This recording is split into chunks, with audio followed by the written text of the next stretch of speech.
In my previous life, my mother was swayed by her own self-assured brand of love. During my SATs, she secretly placed an encouraging note in my pencil case, which led to my disqualification for cheating. It was only moments before my death that I uncovered the truth. The entire scheme was my cousin's idea. Reincarnated, I made a solemn vow to alter my destiny and avoid repeating past blunders. Everyone claimed my cousin was merely joking with me. Well, I'm going to hurl those so-called jokes right back at them, one by one. What's the matter? Why has the laughter died on your lips now? When my husband betrayed me with infidelity and resorted to violence, I turned to my mother for support. Instead, she said, "It's because you're incompetent. You can't even hold on to your own husband. So, his cheating and abuse are somehow my fault?" She persisted. "Well, you can only fault yourself for being a poor judge of character." I finally lost my temper. "You were the one who pressured me into marrying him." My mother stared at me in utter disbelief. "If you didn't want to get married, could I have forced you? Everything was your own decision. Don't pin the blame for your failed life on me." For an instant, I was rendered speechless. She was acutely aware of the exact moment my life took a wrong turn. That year, I was a shoo-in for an Ivy League university. But during the first part of the SATs, I found an unfamiliar piece of paper in my pencil case. I forced myself to remain composed and waited until the exam ended to open it. Inside was a simple line penned in my mother's handwriting. "Honey, focus on the details." She had never shown any interest in my grades before. She was indifferent to my school life, lavishing all her love and attention on my cousin Savannah. Yet she chose the most crucial exam of my life to pull such a stunt. I thought I'd managed to avoid trouble, but after all the exam sections were completed, someone reported me.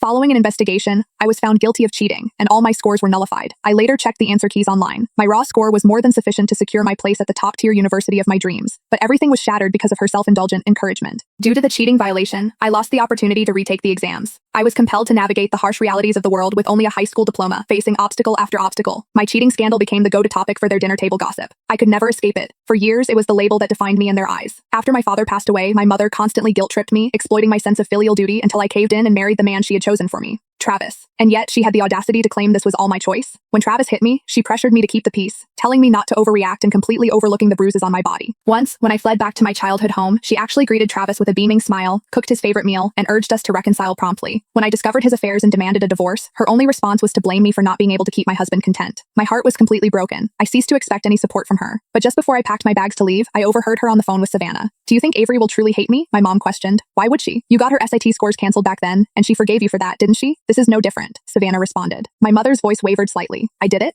But you were the one who told me to. You reported her, and you were the one who introduced Travis to her." Savannah feigned shock. "But auntie, didn't you ask me how to prevent her from going far away for college? I was just having a bit of fun." Only then did I realize that my entire life wasn't ruined by bad luck or fate. It was meticulously orchestrated by them. I drove off in a daze, feeling completely empty, and was involved in a fatal car accident. When I opened my eyes once more, I was back in my senior year of high school. Perhaps even God couldn't bear to watch my pitiful, laughable existence any longer. Reborn, I'm determined to rewrite my story. But with my mother and cousin still in the picture, how exactly will I turn the tables on them? And what new obstacles will they throw my way as I try to change my fate?